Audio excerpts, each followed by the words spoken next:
But some unfinished business remains for the Philadelphia Wings. On this, the final night of the regular schedule, the Wings are faced with a must-win situation. At 5-2 and hosting the Washington Wave, a victory would go a long way toward guaranteeing a berth in the one-game championship contest. The Wings have taken flight this year behind the league's premier scorer, Brad Cox, who's popping over 5 points a game. And with Andy Wilson, the standout rookie, they make up the top 1-2 scoring punch in the league. But it'll take more than just offense. It is playoff fever as the Wings close out the '89 regular season against the Washington Wave next. A huge crowd on hand for a huge game in the short history of the Philadelphia Wings. A chance to be in the Major Indoor Lacrosse League playoffs.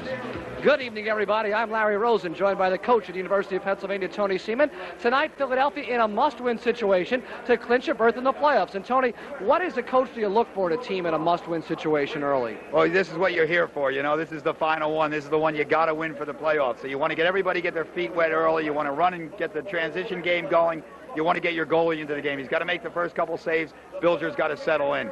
Meantime, for the Washington Wave, they were in the championship game a year ago, winning a lot of close games. This year, the breaks have all gone the other way. They're playing, I guess, for pure pride. And you can play for pride. It's important. They know each other, different opponents against each other in different aspects of the game, on the box and the field. They want to win. They want to end their dismal season with a big win against the second-place team in the league. Meantime, Philadelphia's emerged as the #1 scoring team in the league. Surprise, surprise from a year ago. And they've done it behind a guy named Brad Cox. No surprise. Yeah, there's no doubt about it. We've highlighted him all year, Larry. He's a great player. He can put the ball in the cooker, and that's what really counts. And he does that twice as well as anybody else in the league. He's got 26 goals. The closest guy to him has 13. Brad Cox can get it done. The guy closest to him is the guy that he plays with named Andy Wilson. And we're wondering how much of that is just playing with Brad for the first-year player, Andy Wilson. How much of that is his own individual talents? Some is playing with Brad, I think, and it's a real good point. And you're getting better and better at the analysis of this game. But I think a lot of it is Andy Wilson's a very talented young player. He's got a lot of the box experience as a young kid. He knows the 4x4. He can get it home, and he's done that all year long. Kind of a Gretzky-Curry relationship they're working on. Meantime, Washington likes to run, as does Philadelphia. Should be an up-and-down pace game tonight? Oh, absolutely. We know the transition of the Wings, but we see great speed from the Washington team. The Gold brothers and the Lehman brothers all can fly. Ready to go? I'm ready to go. That is the setup, the final game, the Wings regular season coming up. Stay tuned, everybody. Major Indoor Lacrosse on Prism is brought to you by Coors Light, the official beer of Major Indoor Lacrosse. It's the right beer now. By US Air. Fly the USA on US Air.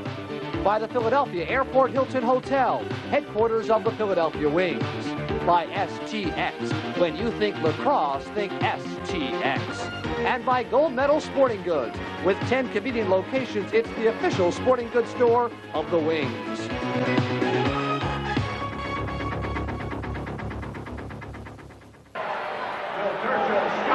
Quickly, play is on. Good evening, everybody, from the Spectrum. Larry Rosen with Tony Seaman. Action just moments ago got underway as the Wings prepare for this, the biggest game of the franchise history to date, needing a victory to guarantee themselves a playoff berth. Larry Rosen with Tony Seaman. And Tony, we immediately get a look at the Tucker line. Johnny Tucker puts one away 28 seconds into this contest. Just what they wanted. They got the small lineup for Washington out on the field on the face-off, and they regained the ball. You see a great cut underneath. Tuck just puts it away. Real nice job. He gets him down. It's a great pass, inside cut, and puts it home on the ground. Gets Pierre between his legs. And that is John Tucker, who is first in the year in the league in assists with 20. Now getting his 10th goal, so he's got 30 points. And just 28 seconds in, good evening. The Wings are on top by 1 against the Washington Wave. The 1-5 Washington Wave, coached by Glenn Little, a one-time goalkeeper for the Maryland Arrows of the old league, against that one-time goalkeeper out of Vancouver, Dave Evans, for Philadelphia. Bill Durgill, of course, the face-off expert, but it leads to a break. 2-0 for the Wave. It is a shot and a score by Mark Gold.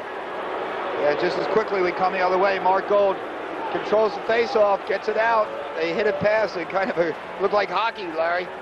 They managed to scrape it along the turf, and Mark picked it up. He got plenty of time and puts it over top of Bilger's right shoulder. In terms of the Washington Wave squad, get used to the name Lehman and used to the name Gold. Joe Gold and Mark Gold, along with John Lehman, Pat Lehman. So it's 1-1, 37 seconds in. Watch the face-off. You see Mark Gold will try to cheat right from the beginning. Look at his stick. He tries to get it. That's supposed to be parallel to the line, to the mid-stripe.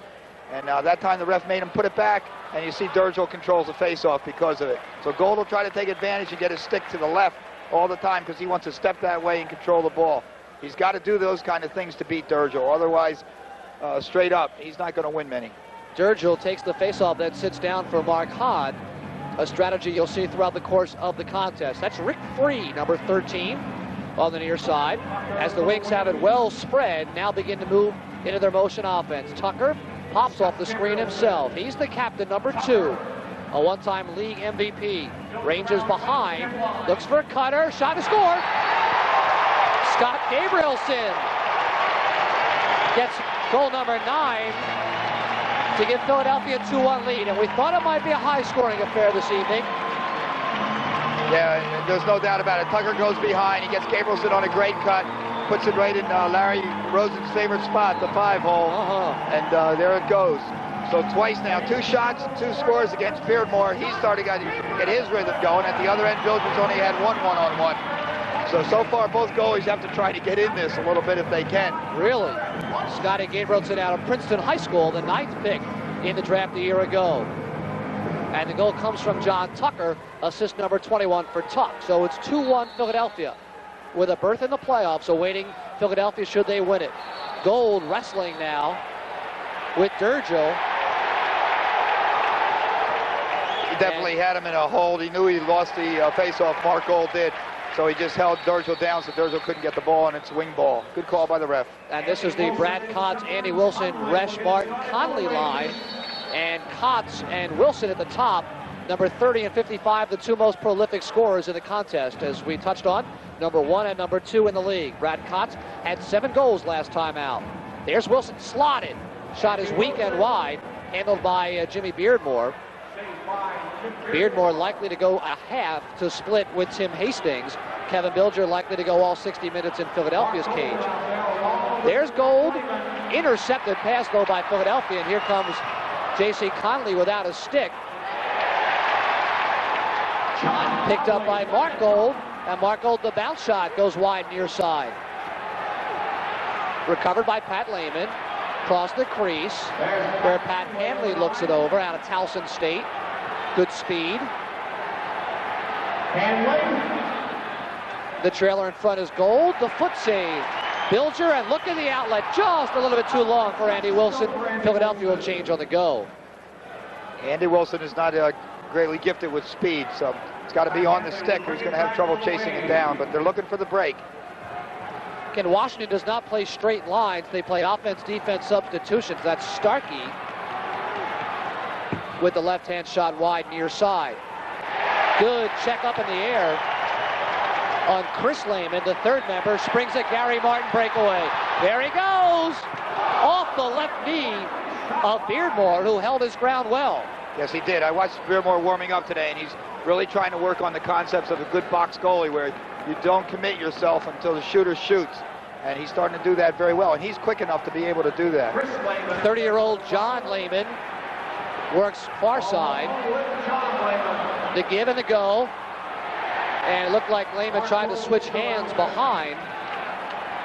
Knocked away for Mark Gold. And a whistle. And I believe we've got a little bit of a problem with the net, as it's been slightly moved behind Kevin Bilger. You know, one thing I think we really want to watch, Larry, is that the Washington Waves, one of their biggest reasons for their dismal performance so far this year is they've not put a lot of shots on goal, on the cage. They don't make the goalie make as many saves as he should make, and they miss a lot. We talked about that all year, how important that is, and that's one thing that the Wings do very, very well, is put the ball on the cage. The cry of Lou from this huge Spectrum throng for Lou Delegati, number 77, with the heavily braced left leg. There he is, trying to accept in the near corner, cannot. Recovered by Wayne Geblin, who at 6'5" is the largest member of either squad. Wing to Starkey.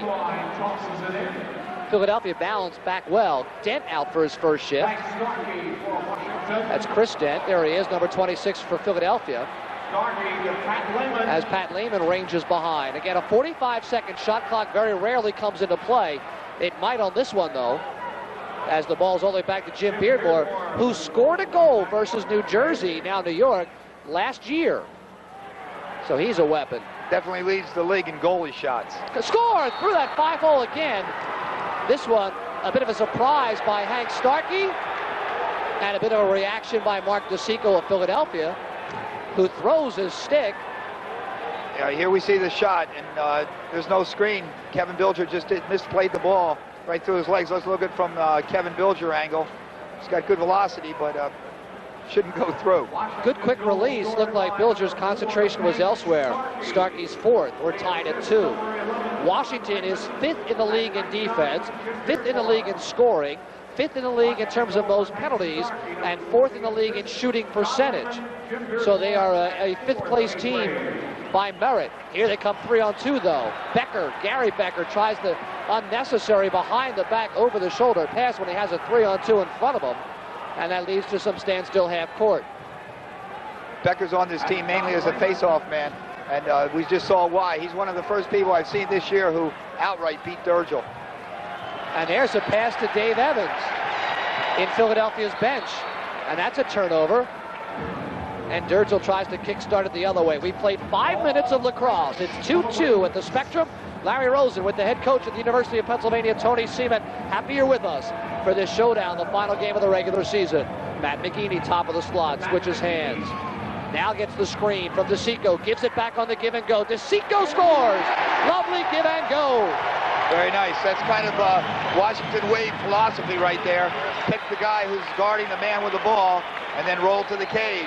The oldest play probably in basketball. Here you're going to see a real good shot of it. DeSico has a great handle on that pass. He was getting hit from behind and just a great job and puts it away with a real good shot. He's got to be a happy kid. That's his very first goal of the season. The assistant coach down at Loyola University has waited a long time to put number 1 home. Give the assist to Matt McGeaney. And that's assist number 8 for McGeaney. And Philadelphia on top, 3-2. Durgel wins the draw cleanly from Gary Becker and leads a 3-on-2 on his own. But we'll pull up. Larry, you can just imagine how happy the Wings have to be here shooting against Jimmy Beardmore. As good as Jimmy Beardmore is as a goalie, he's not Ted Sawicki of Detroit. We saw the Detroit goalie here, and we know that last week that goalie by himself beat the Wings. So everything they're throwing right now at the cage is going in, and there are some happy people here for the Wings.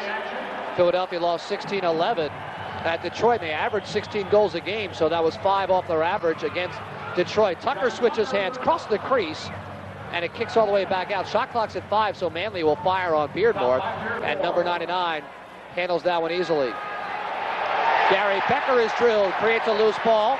Forrester picks it up in front of Mark Hahn and has to use his goalkeeper. And there's the end-to-end action from Beardmore. Cross from Gold to Gold. Joe to Mark. And the Wings are hitting. And it's Forrestal. In front, Gold. High-low fake. Bilger beats him. Fakes high, goes low, but Bilger got the stick down. And here's Philadelphia 3-on-1. Freed on the open wing. Hahn fakes, shoots. The bounce shot, rebound, Freed can't handle. Just a spinning ball. Yeah, exactly. Real tough spin on that. And then get clobbered from behind. Scotty Gabrielson kicks up some action in front. And Beardmore's going to break out on his own. Here he goes. With Starkey. Save up around the shoulder by Bilger. Good reaction by Manley and Tucker on the defensive end. Now the wraparound in front, and a left elbow save comes from Bilger. Off Starkey once more. God, if you love up and down action, you Really? like wild and woolly play. Here you go. It's the MILL at its very, very best. I mean, this doesn't stop. Both teams, both coaches felt they could run with each other, and I'll tell you what, they're out to prove it. We played half of the first period, a 3-2 Philadelphia lead. Lehman Chris Lehman across to brother John. There was a Ben Lehman, the fourth Lehman brother in the league the first year. He's since retired. And Pat was Philadelphia's leading scorer a year ago. More than ably replaced by Brad Kotz. The outlet to Andy Wilson. Had it if he went quickly. Goes over the shoulder and scores. Oh my goodness, the wraparound from Andy Wilson.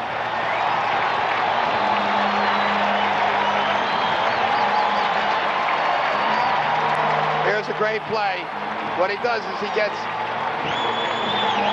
faked it. He faked over the shoulder, Larry. He faked it. He got Beerbohr to commit, and then he put it away. Everybody thought he shot it. He faked it behind his neck, never let go of it, then pulled it around and put it home frontwards. It looked like unbelievable. Looked like he might have had the shot from 35 feet out before the goalie got set, but he elected to do it his own way and did it well. We'll take a break. 7:03 left, first period. Philadelphia by a pair. Here's some mystical stick work coming up from Andy Wilson, Tony. Yeah, it's a great pass by Bilger. Gets it going. Bilger's made 2 or 3 real good saves in a row here now. He sees the man coming. Watch this. He's going to draw Beardmore behind the back, and he keeps it. See him keep it, and now he drops it behind his back, down below his back. Unbelievable. Lovely shot out of Andy Wilson, the number 2 scorer in the league. We said at the beginning of the game that he had 1-2 with Brad Kotz. There's the team comparisons. Washington scored over 16 a game last year, so their goals per game is way, way down. Philadelphia's is way up, and the two teams right around the same in terms of penalty minutes.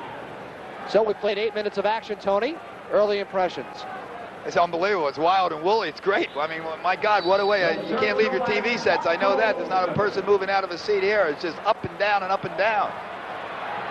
Gary Becker working the left wing. We'll start it back out front. Again, Washington does not run regular lines. They run offensive, defensive substitutions. Here's Mark Gold, one-on-one move. Beaten by the left hand of Kevin Bilger. Looked like he almost punched it out of the stick as he got the big paw up. Good sign. Bilger's starting to get into the game. He's made 4 now in a row. And that's a real big thing for him. He's a streak goalie. There's no doubt about that. Gary Martin shoots one right to the belly button of Jimmy Beardmore, who can't help but handle that one. And again, now back on offense, so Lehman will come out as Hoffman will go off. And we'll see what kind of half-court set they run. The screen for Joe Gold. He's got 12 goals, 2 per game, the leading scorer. Now he's got a seat on the turf. And here comes Philadelphia. Gary Martin has an open right wing if he moves for it. Brad Kotz opts for the opposite side. Bill Durgill can't handle. And the floor pass, scooped by Martin, has Kotz. And they'll complete their line change unit as French goes off for Lou Delegati. Yeah, it's a good idea. They give Lou the ball up there and see if he can work some physical size against the person who picks him up. Worstel's going to try to, no, Worstel's, I thought he would try to take it against Worstel. Worstel's going to play him. Worstel's a much smaller person. And a line change complete for Matt McGeady, cutting across the top. A weak, ill-advised pass to an open corner. French can't come up with it. Shot clock goes off, but the possession belongs to Washington and no violation. A hog tie by Mark DeSico. Ooh, and a late hit by Hank Starkey. And it looked like there might have been a holding penalty coming up against Dent of Philadelphia, and we'll see if that's been equalized. There's the hold that Dent's got. He's got, yeah, there's no doubt about that. The Reds saw that. And boom! Let's see the late hit by Hank Starkey. Starkey's the enforcer for this club. They've got some rough guys. They certainly are as rough a team as Detroit ever thought of being, but in a different way. I think the Wave use their bodies a lot more. They don't use their sticks like Detroit did, but they'll certainly use their bodies and throw it against anybody. So, and they've got some big, massive bodies to in do less that than with. 15 minutes, I had saved more than 15% on my car insurance.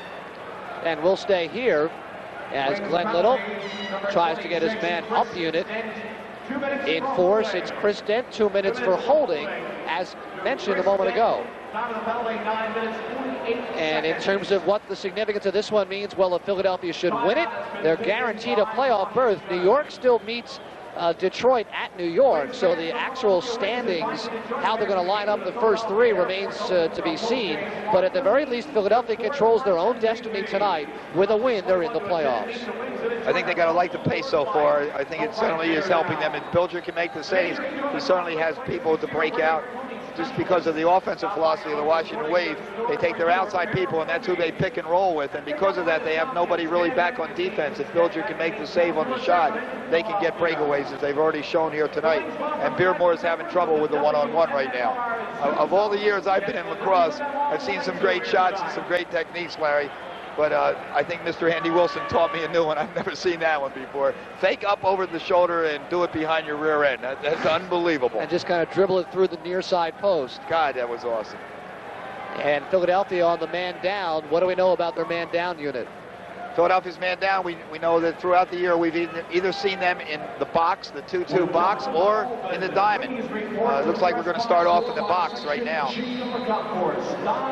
And it's Lehman and Gold in shooting position. That's Joe Gold, John Lehman, back to Joe Gold. All right, we're seeing the rotation that we saw 3 weeks ago. We saw it against Detroit, and I really like this. I think I commented that night. It's definitely an innovation here in the box league. Quick cross-crease pass, looking for Pat Hanley. Cleared away by Philadelphia. Go ahead, Tony. Now, what they'll do is they're going to rotate opposite of the ball. One guy's going to come out and take the ball, and then the whole defense will rotate opposite of that ball. John Lehman goes across to Pat Hanley. Back out front to John Lehman. Behind the back, that's the third or fourth unnecessary behind the back kind of pretty pass. The shot is through a screen, though, set up by Joe Gold, and Bilger holds his ground. Yeah, nice job. Real nice defense. Didn't let him inside the perimeter. Hoffman coming off the bench, buries Freed right down below us, and then goes right back on the bench. Talk about an offense-defense substitution. Hoffman comes out, gets a pat on the head from his coach for drilling Rick Freed, and there's Lehman. Again behind the back to Gold. With no screen in front, a 15-footer's eaten up by Bilger. Yeah, I think Lehman, as their middleman, is more of a catalyst. He's going to try to pass it on to somebody, and they're going to let him take that outside shot. Well, not too much to shoot at, but Joey Gold put it home near side, just off the hip and elbow of Kevin Bilger. And Bilger's telling Ricky Freed, I think you screened me, big fella. So it's 4-3 Philadelphia. Yeah, he definitely did. Now, you can let Lehman shoot, John, but you can't let Gold shoot, and he really does right off the hip.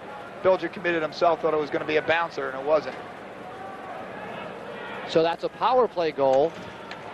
And Chris Denton will come out of the box. Joe Gold, number 13. He is third in the league in goals. He's by far their #1 shooter. Has attempted nearly 70 shots, about 10 a game, out of the University of Maryland, Baltimore County. And it's 4-3.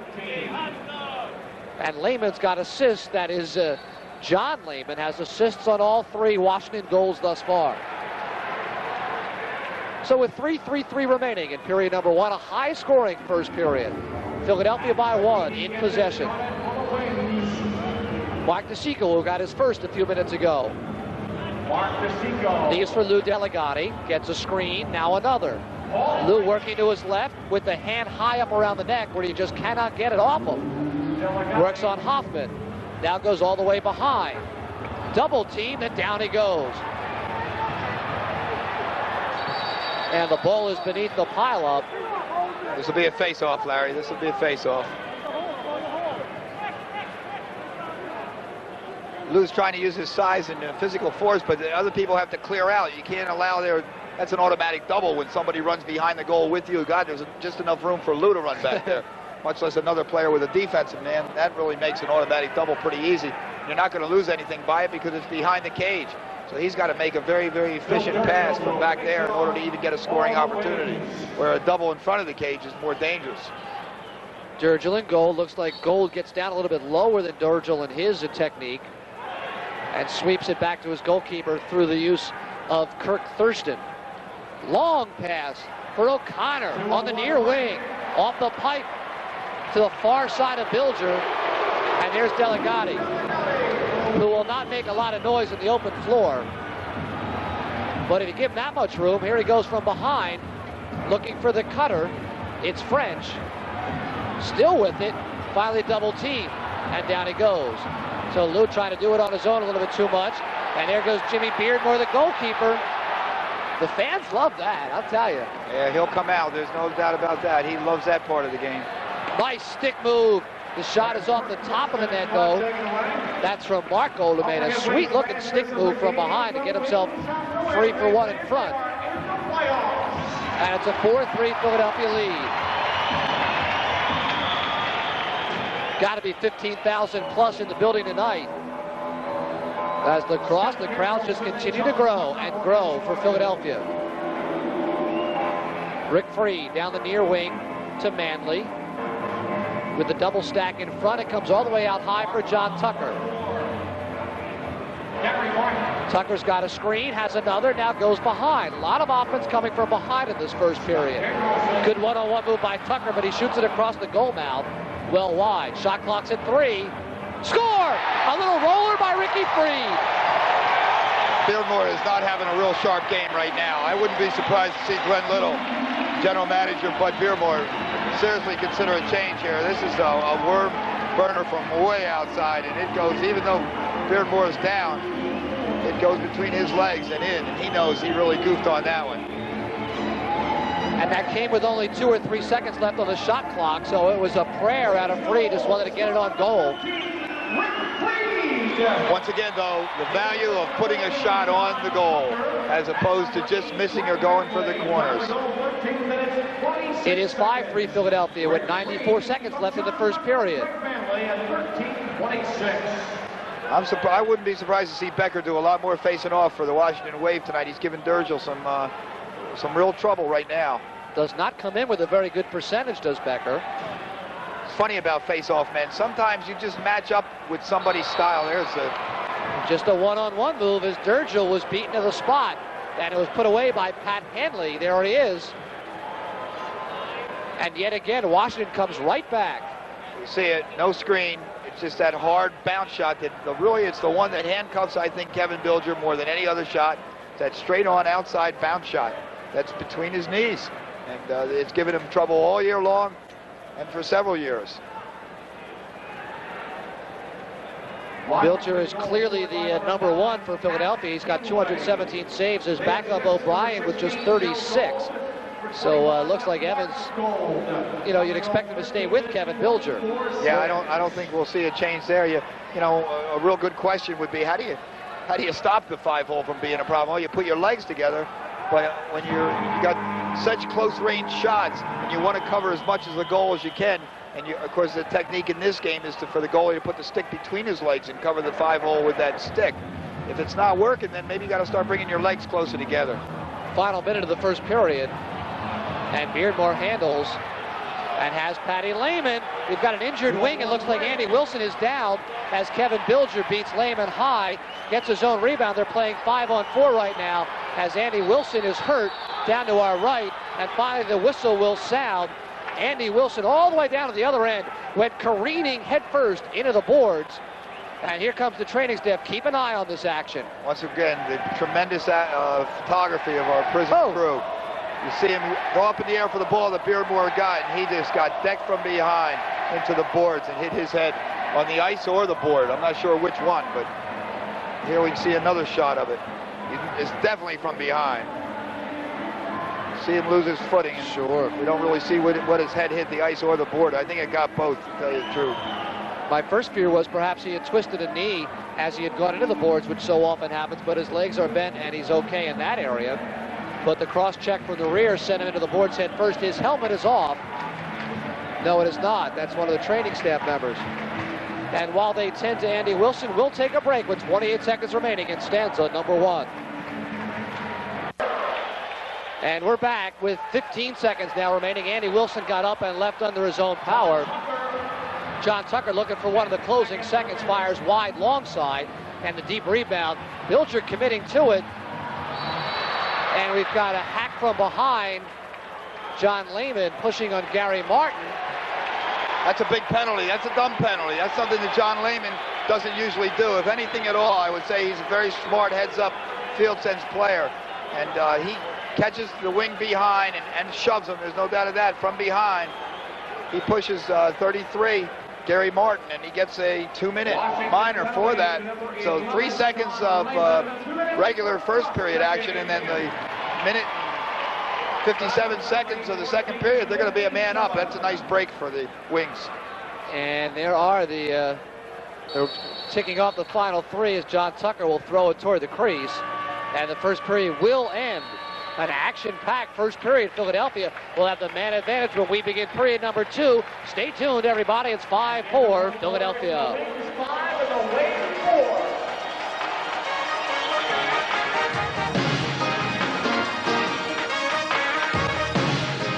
And welcome back after one period at the Spectrum. Philadelphia on top by a 5-4 count, and lacrosse continuing to gain its popularity. There's the cover of Philly Sport magazine, including a feature on Killer Lacrosse, Dressed to Kill, featuring some Philadelphia Wings. There's the layout of the Wings in uniform, and there they are in street garb, as they look just like your average yuppies, everyday accountants and business people. And nice to see Philly Sports joining on board. Sure is. It's a big push for lacrosse in the whole city area. The popularity is certainly obvious out here tonight, Larry. God, there's got to be a good 16,000 here tonight, and everybody's excited, and the game's an upbeat game, and I think we're all into it. 5-4 now. The Wings have got to get it going. Bilger's got to settle down, man up. They spread it out with Tucker in the middle. I see Andy Wilson's back on the field, so that's a good sign. Philadelphia 5-on-4 advantage for the first minute 57 of this period. And Brad Kotz gets one off, and nice little over-the-shoulder flip by Washington's Mark Huffman to end the pressure. Here they come again. It's Andy Wilson. Nice to see Andy quickly back on out. Goes long side wide. John Tucker has it now. Back to Wilson. Wilson stripped by Mark Gold smartly. It's Mark Gold, nice little technique to get up, well timed. Now the Wings will try to pick these guys up one-on-one and slow them down from bringing the ball up, get back into the man up, which they do nicely. In the person of John Tucker, as he is, and DeSico double team Mark Gold. Gold comes off for Starkey.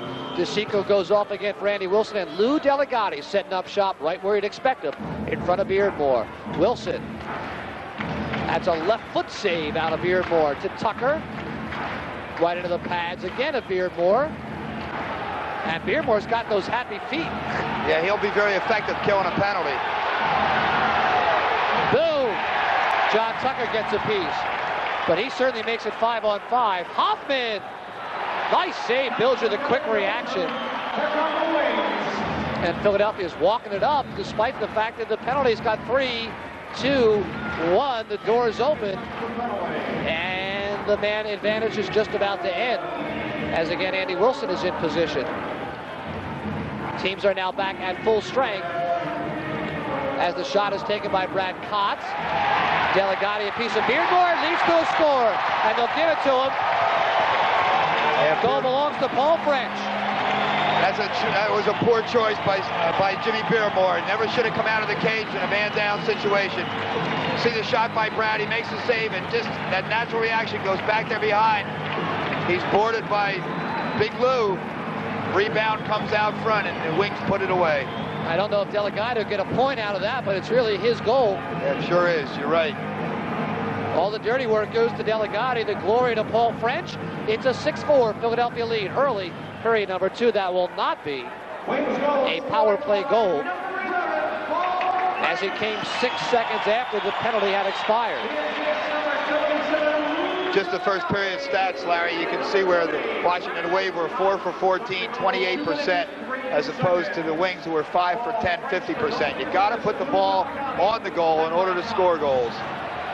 There's the speedy one. J.C. Conley stripping Mark Gold and kick starts it back the other way to Brad Kotz, who's been strangely silent through 16, 17 minutes of action. To Conley, the hop, step, and fire. Stick save, Beardmore. Rebound belongs to Resch. That's Tony Resch out of Yale. Shot is taken from a bad angle by Bill Durgel and retrieved by Kotz. And out front to Gary Martin as Durgel comes off for Andy Wilson. And the line changing a little bit unusual tonight with individual substitutions, as Washington does not run full sets of 5 as Philadelphia so often does, so Evans simply matching up. In front over the shoulder for DeSico is handled quickly by Beardmore. Yeah, that was a set play where Wilson fakes the pick and cuts through, and Kotz hits him with a great pass. Here comes the break. Gary Martin going one-on-one. And Beardmore dives out as the net comes dislodged, and they'll stop play.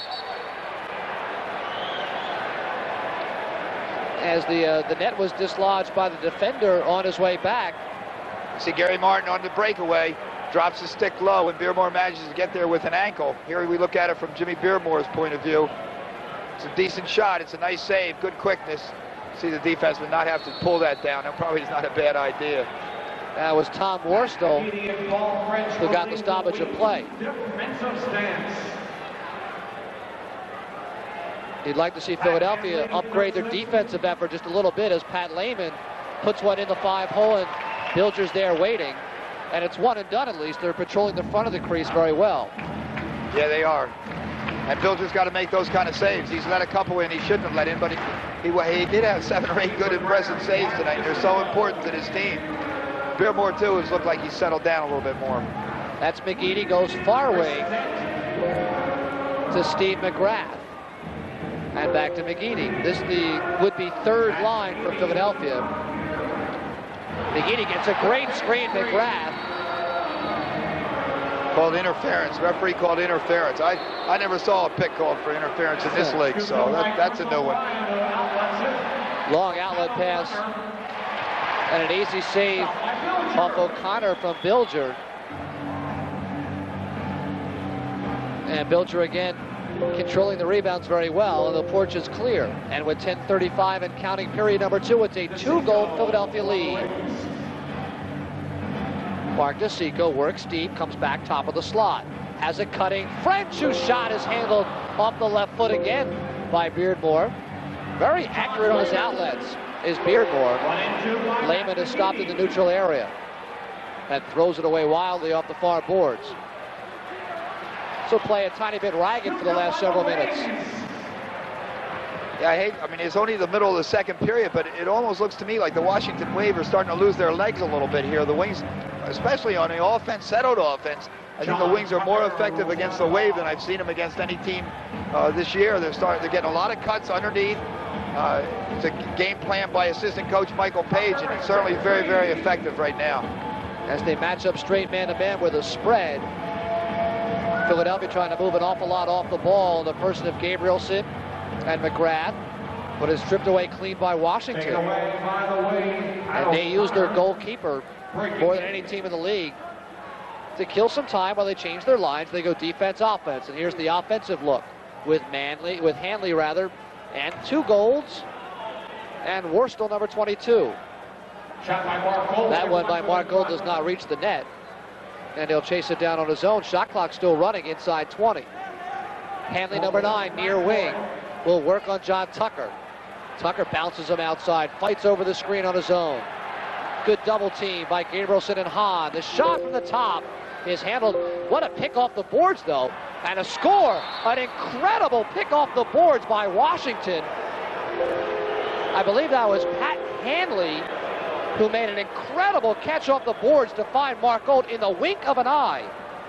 Yeah, he sure did, and he saw him, and of course your goalie's got to come around, and so does your whole defense. Everybody's facing the backboards behind the cage. The pass comes over top. Now everybody has to turn and find the man, and Mark Gold puts it away before anybody can get to him, and straight on like that, Bilger has really no angle that he can cut down. Imagine a Super Ball bouncing off your garage when you're a little kid, and you're 4 or 5 feet away from it, and to be able to react with a stick and cradle, turn, and pass in one motion.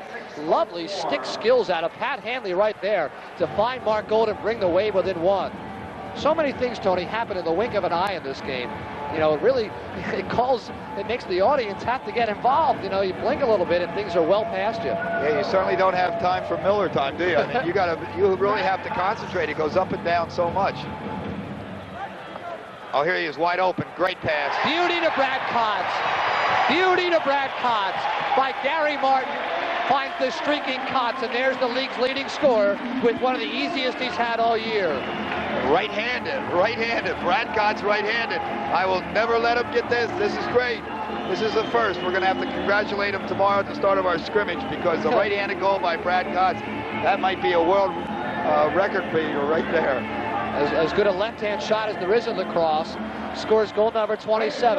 That is 14 more than anybody else in the league for Brad Kotz. And of course, he works with Tony up at the University of Pennsylvania. He's going to be playing against us tomorrow morning. We're scrimmaging the Eagle Eye Lacrosse Club out of Villanova. And I think there's, out of this team of 17 guys, there's 14 of them that play for Eagle Eye from the wings. So we're going to see him out there. I hope they remember the rules on the field as opposed to the rules in the box. And hopefully they win, stay out and celebrate their playoff berth all night long, and show up kind of groggy and sleepy. It's 7-5 Philadelphia with 8:20 and counting. Period number 2. I'm Larry Rosen with Tony Seaman. Philadelphia in need of a win for a playoff berth. Washington in 5th place, playing for pride, for dignity, and perhaps that may not carry them for 4 periods. Oh, off the post, and a rebound is tucked in by Andy Wilson, as Wilson looked like a hockey player, just kind of knocked it across the line. The Wave wants a crease violation, and the referees are in conference right now. We'll see if they score it. No goal. He's saying no goal in the crease. I think that was a good call. Got to give the referees credit on that. Dave Evans is going to be upset, but they got together and conferred on it.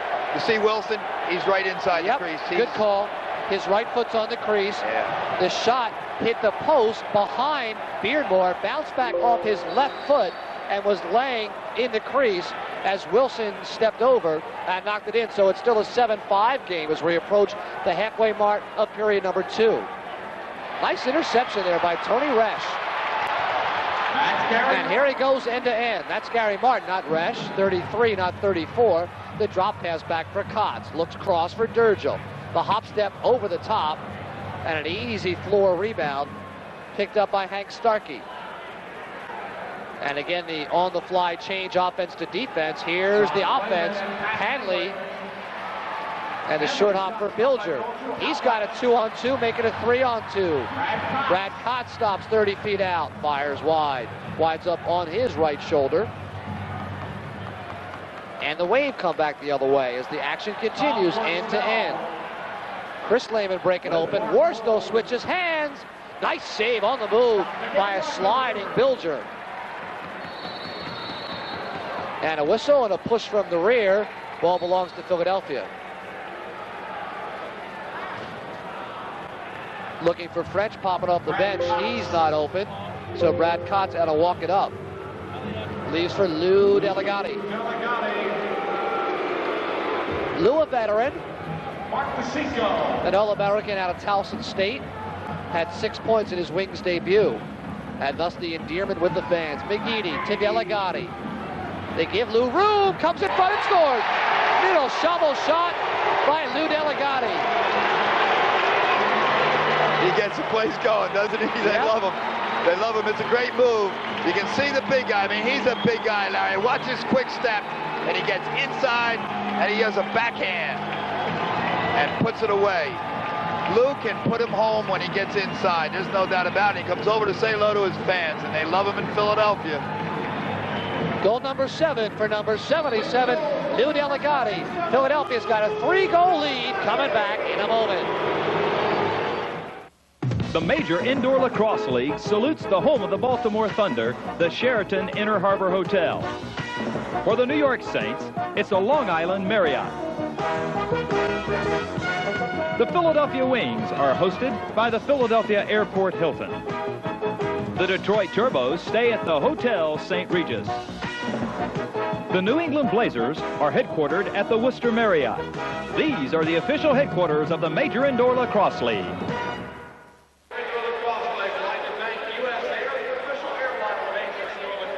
Hello, welcome back. Here we see Big Lou going home. What a great inside move for his size, as big as he is, 225, 6'3". To see him go around a man half the size with quickness, not with strength, but with quickness. What a great move by Lou Delegati. Looks like a road warrior climbing up on the boards. I look up at the scoreboard up here in the Spectrum, Larry, and I see the first home game of the University of Pennsylvania men's lacrosse team on March 18th at Franklin Field at 1:30 against the United States Naval Academy. And boy, we're going to be looking forward to that one. Navy's very highly ranked.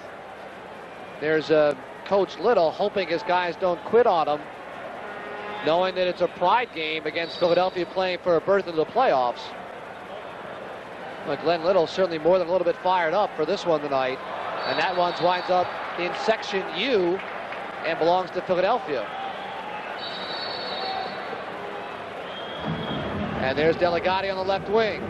Brown will pick that up. I was down in the locker room early tonight before it started. Big Lou came in. He forgot his shorts, Larry. Uh-oh. And nobody had an extra pair. And finally, DeSico had an extra pair. The perfect guy. Can you imagine if Matt McGeady or Conley had an extra pair? They would have never gotten them on Lou. They'd have to take 2 pair of mine and sew them together, and he could keep them. There's Patty Lehman working the right wing. Goes behind and looks out front, and nobody moving. Again, a little standing around for Washington. As you said, they look like their legs are hurting a little bit. And here's Beardmore, the Ron Hextall of the MILL. Finally, DeSico challenges him, and it leads to a Mark Gold shot, which ranges well wide. Oh, that's a nice play on the boards. That's being real tough coming up with that one. DeSico leaves for French. McGeady sets a screen for the rear to give him some room. And now McGeady's got the shot off the near post, rebounded Dent. That one hit the post and a foot of Jimmy Beardmore. And here's a 2-on-2 the other way. O'Brien is wide open. Left elbow save, Kevin Bilger. And Bilger looks quick from the upper body. Bilger's been excellent tonight inside. Very good. Once again, the same old story. I think he's been excellent all year long. Just what happens is every once in a while one goes in, you go, my God, how did that ever go in? Gabrielson over the top with a lot of pace on that one. Gabrielson, I'm just remarking tonight, he's learning how to shoot. He's learning how to play this game. He's got all the talent in the world. And he gets to be a shooter. Watch out. He's going to be one of the MILL's future stars. There's no doubt about that. And here he comes up the near wing. Loses possession and back to Weicker coming off the bench. I think so far tonight that the Wings have been able to handle this philosophy of the Washington Wave, which is to use offensive players and defensive players. You don't know who you're going to match up with when they don't run lines, so you don't really, you think usually you have a number, and you know that when you go to the defensive end, you're going to play who plays you or who your coach matches you up with. But they change so much in that transition that it's hard. So what you got to do is you all got to get back to the hole, and then you got to filter down men as they come in from the bench area and call out and communicate with each other. I think Evans and his staff have done an excellent job of preparing the Wings for that tonight. We see that time after time on breaks. It's called read, recognize, and react, as John Tucker's shot goes high up. Nice call by the ref. It went off a Washington Wave helmet. They're calling it deflection, and they're going to give it back to the Wings. Good call. Part of our huge crowd here at the Spectrum. Got to be over 15,000. Signs that say Tucker for president down to our right. The Wings number 1 directly across from us. There is Tucker.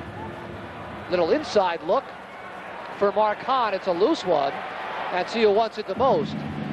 It winds up all the way back in the person of Gary Martin near the mid-stripe. That's Ricky Freed, rather. Number 13, stutter step, the jab, switches hands, and the weak shot is handled. Beardmore on his knees, finds the rebound. It's Tucker. Shovel shot in front. Great effort, though, by Manley, who dives on top of the pile and hammers goalkeeper Jimmy Beardmore. And our first show of temper comes from the goalkeeper.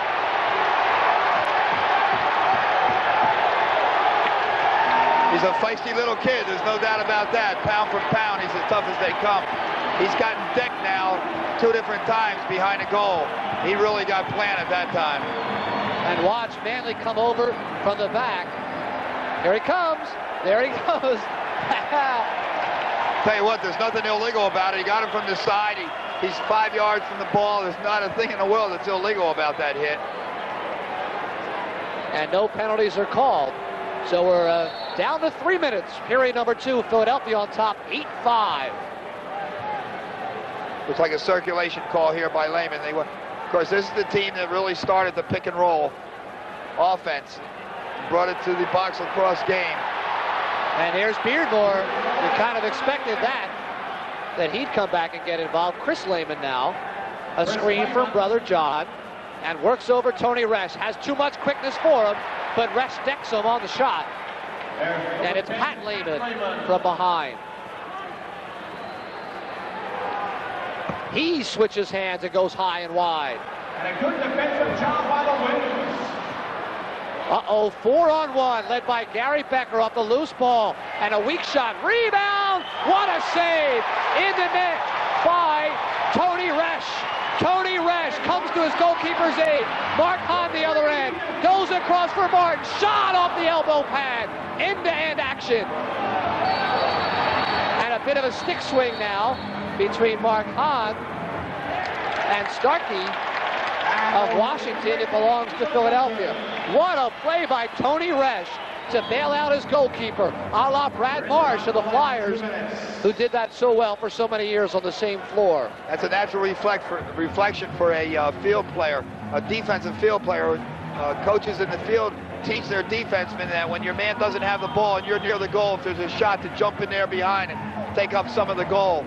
And we see Resch do that so very well there and gets a big, big save. And that's why Tony wears the A for assistant captain on his sweater, because of that kind of leadership. Looks like a delayed penalty now coming up against Washington as Bilger goes out of the net over the shoulder. The fake by Wilson again holds possession this time, and it'll go all the way back. Got to hustle after it is Brad Kotz.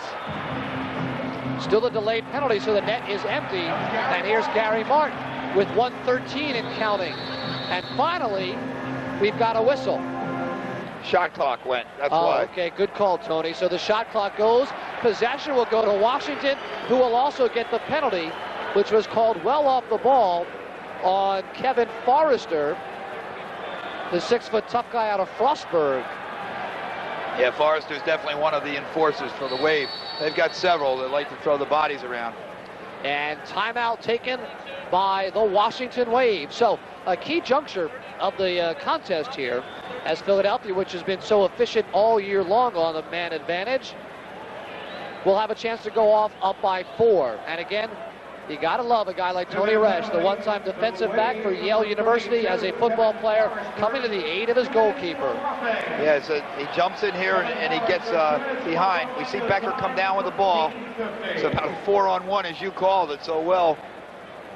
You see the first shot, the rebound, and you see Resch stepping in behind, and then he gets in there and he takes it on the knee. He jumped up high thinking that it was going to be high. Here we're going to see a great shot. I'll tell you that. The more and more I watch Prism camera crew, they are just unbelievable with their shots and with the job the director and producer do down below, getting our people at home to be able to sit here and see what we all see so well. It's unbelievable. Yeah, that one really followed it through nicely. Resch bailing out his camera. That's our bucket camera. I think Bernie's up on the bucket camera. Great job, Bernie. Okay, here we go. They're in a box. The Washington Wave are in a box, and 3-2 offense, man up by the Wings. Tucker in the middle. And they got some set plays out of this. Well, they'll try to get the ball to Kotz. In the last minute of the first half, period number 2, Bilger's got to restart it to Tucker with 48 seconds. And counting. Again, Forrester in the box. Wilson, he's been a lot of the offense from right in that spot. Now they show some motion. Shot by French. Gets his own rebound and lays it off to John Tucker. 12 feet out. Tucker off the face mask. Rebound over the top with 25 seconds. And Weicker for Washington comes out with it. Nice little touch pass to Geblin. A 2-on-1 the other way. Only Andy Wilson is back. He lets the goalie have the shooter, and Bilger handles it. There's how you stop the ball in the 5-hole. Put that stick between your legs and then stay wide. And that time Bilger does it very, very well. See, if French knows there's only 8 seconds left and counting in front. Shot, left pad save. It's on the back of the net on the outside. And that will do it for half number 1. An excellent first half for Philadelphia. They lead the Washington Wave 8-5. It's halftime at the Spectrum.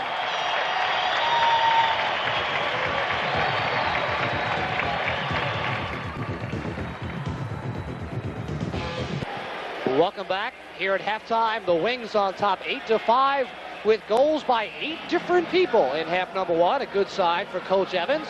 And of course, another good sign was the first goal of the season coming from Mark DeSico to give the Wings a 3-2 lead in period number 1. Yeah, really, really nice goal. It's a great handle. You can see the defenseman's right on him. 3-4 times shots, and he just puts it by Beardmore. Beardmore can't react, and it goes right inside that ankle. Great play by Mark. And there's the first period summary. They exchanged goals throughout the entire period. It was 3-2 at the 5:14 mark. Then as the period moved along, the scoring continued, and it was a 5-4 contest after one period with Philadelphia on top. The second period must have belonged to Kevin Bilger, who had some bad times early on, really got his game on track in period number 2. Yeah, they sure did. That's very true. And Bilger has only allowed 5 goals on 28 shots. So, and he's really come up big. And, you know, I said it all year long, Larry, that I think that the closer in you get on Bilger, the more difficulties that you have. And it's the outside shot that really hurts him. God, he's done a great job. There's another great save. Sliding save on the move. Period number 2, French, Mark Gold, Brad Kotz, Lou Delegati at the 8:24 mark, and that is where we stand. It is 8-5. Philadelphia at halftime again. Should Philadelphia hold on and win this one, they'll clinch a berth in the Major Indoor Lacrosse League Championship Series. We expect to see Tim Hastings in place of that man, Jim Beardmore. Hastings is going to be in goal as he's got the cage on. Beardmore, who was active and feisty, has the cage off. Hastings is 30 years old, a veteran, not as scrappy as Beardmore, but perhaps a little bit more technically sound, Tony. Yes, he'll stay and hold a spot. You're not going to see him come out of the goal very much at all. Pretty good outlet passer as we take a look at him getting down in the cage, but he's got to come in a real tough time because the Wave are man down to start the third period. And part of the near sellout crowd have yet to get an attendance figure tonight, but it is certainly a Major Indoor Lacrosse League record as this 3-year success story continues in Philadelphia. Here's Kevin Bilger remaining in goal for Philadelphia. He's a 60-minute man. And again, Philadelphia has the man advantage. They're 0 for 1 on the power play. And they'll be on the man advantage. Nice little between-the-legs pass, the shuffle from Durgel to DeSico. And Durgel's just really handled Gold well and not handled Becker well at all. So that really surprised me that Little would face off with Gold there. Here we go, man up. For 30 seconds, Tucker at the top. Kotz, right side. Tucker fires low. Good morning, Tim Hastings. He sweeps aside his first effort. And that's going to be a face-off, so Durgel will come back in to take that. And I think they're going to jog Louis off. Delgatti probably does more mileage on changing from on and off than he does anywhere else on the court. 25 seconds left. As Hastings is 1 for 1. Durgel against Mark Gold. Philadelphia would certainly dearly love to put some distance between themselves and the Wave in the first 5 minutes of period number 3 and cruise on into the playoffs. Now that's amazing. They allow Gold to cheat a real lot on that face-off, and he's able to control it because of that. Mark Hoffman comes across to Joe Gold, who tries it near side, and Bilger reacts quickly. As the penalty will be over in 3, 2, 1. Philadelphia now 0 for 2 as the penalty has expired. Wilson knew that. It really hummed a big one, and Hastings comes up big on both shots here, so he's got his feet wet, and that's much better than Bilger or Beardmore did in their starting debut here in the first quarter, both letting in 2 goals on the first 2 shots apiece. And the Wave trying to work a 3-man stack off the ball. Then Becker comes off the bench. There he is with the screen from Johnny Lehman, and down he goes. And he gives it away. But John Lehman tracks down the ground ball. The hop, the skip in front, and the right shoulder save by Bilger. The net's been dislodged, and there will be no goal. In the crease. Crease violation. Good call. And what a pileup as Tucker and French come to the aid of their netminder. You know, the more and more I watch John Tucker, there's so many teams. Every team in this league would love to get a piece of him. And you just can't get it. He's amazingly quick. His lateral movement, his agility is just outstanding. And I just watch everybody. I mean, he's great with the ball, and you see his moves, but then you got to see him at the other end when people are trying to bury him, and you just never get a good shot at him. He's like Gretzky. When do you ever see anybody on a ice hockey arena really get a shot at Gretzky? And Tucker saying, "I watch this one-on-one stuff." There's your move by Tucker. Stops and scores. Right on cue, Coach John Tucker. It's 9-5 Philadelphia. He only did that to 3 of them that time. 3 Washington Wave tried to stop him that time. I don't think any one of them even touched him. Unbelievable. Watch this. Pushes him off. Then he rolls back that way. Then his quickness gets him there, and he's able to get it off before they can make the hit on his stick, and he puts it away. Here's another great shot. Big bounce.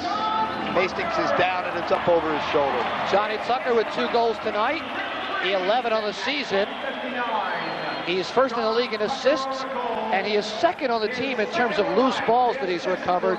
So you know he's not just out there to score. In fact, Brad Cox is first on the team in loose balls recovered. So you know when your high scorers are also hustling at the loose balls, that's a real good sign. 3-on-1 though. Hanley goes across and tries to get it back from Chris O'Brien. That's great defense. Great defense by the Wings. And they finally pop it free.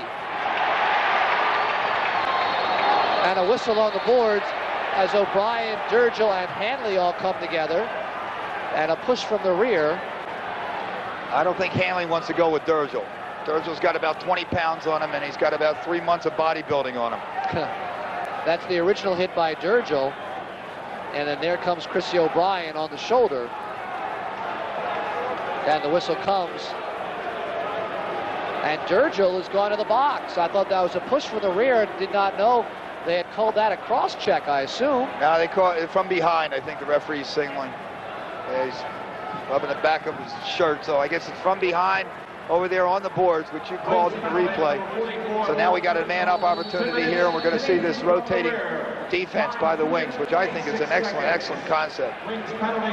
John Lehman at the top to Joe Gold. They play catch. Gold's shot is weak and handled easily by Bilger. Good hustling play, though, by Pat Lehman to get it back to brother John. Cross to Weicker. And John Tucker just knocks him off the ball. Can he play defense? John Tucker can do it. The Wave has scored on their only power play tonight as we reach the 12-minute mark, period number 3. Lehman to Joe Gold, down low.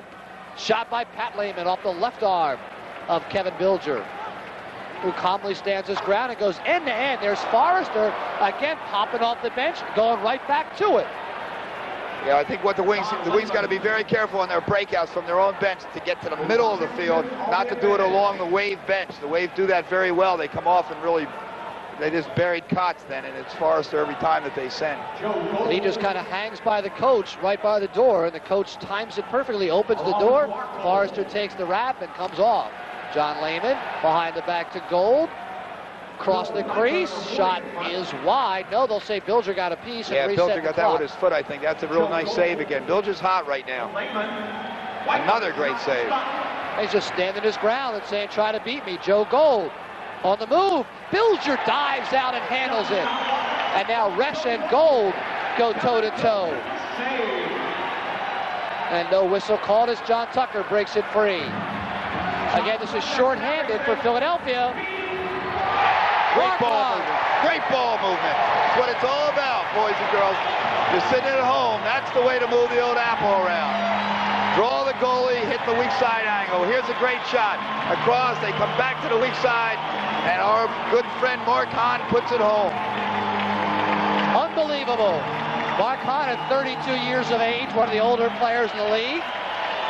The first shorthanded goal for the Wings this year, and they've doubled up the Wave with 10:56 remaining in period number 3. And it all starts with a great save by Kevin Bilger and a great outlet pass.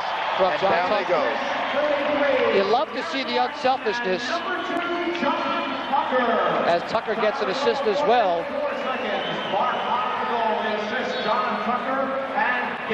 And it was Gary Martin that made the cross the crease pass. Of course, Martin could have tried to shoot on his own. And showed great unselfishness there. Still on the man up is Washington. Becker near wing. At the top is Pat Lehman. 5 seconds and counting, and Bill Durja will come back out. Well, he didn't hurt, as Lehman's shot is off the left glove, and Durjal's behind the defense. Freed's got it to him. Bilger out of the box, one-on-one. Nice save, Timmy Hastings off the left knee. And back comes Gary Becker. Now break back for Washington. Borstel. Bilger on the move. It's in front. Bilger finds it. As he beats O'Connor, I guess. Pat O'Connor, the Delaware player. And a whistle. And possession belongs to Washington. I can't understand that call. That's a pick. Washington possession. I think that referee just then related back to his days as a field lacrosse referee and forgot what game he's reffing tonight. And explain the difference, Tone. Well, in field lacrosse, if your offensive team has the ball, you can't make a pick while you move. But in this game, you can hit anybody you want to anywhere, as long as it's from the front. So that play then by the Wings was completely legal. Uh-oh. Oh, what a hit! John Lehman took the hit, though, but lost the ball to Steve McGrath. And Lehman has 4 stick checks. The captain wraps around McGrath, and McGrath answers back with a right forearm. And Lehman wants a piece of McGrath out at the top. And Stevie smartly walks off that. Philadelphia up by 5, not in need of a series of shorthanded opportunities for Washington. Referee's got the wrong people on this one. McGrath's not going to go. Yeah, now he's got McGrath. He had to Seco first. Look at the hit. This is legal. Boom. Now, you can't ride him once you rope him. That's the only problem. But, and then he gets the ball off, and of course, John Lehman doesn't like that one bit at all, so he comes back at him, and what referee who was right there on the play let him go with each other, kind of even up here. Now, I can't understand why they're...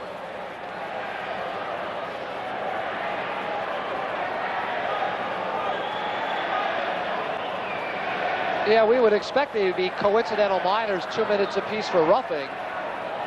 Let's just watch this there. You can really see how far he ran from him.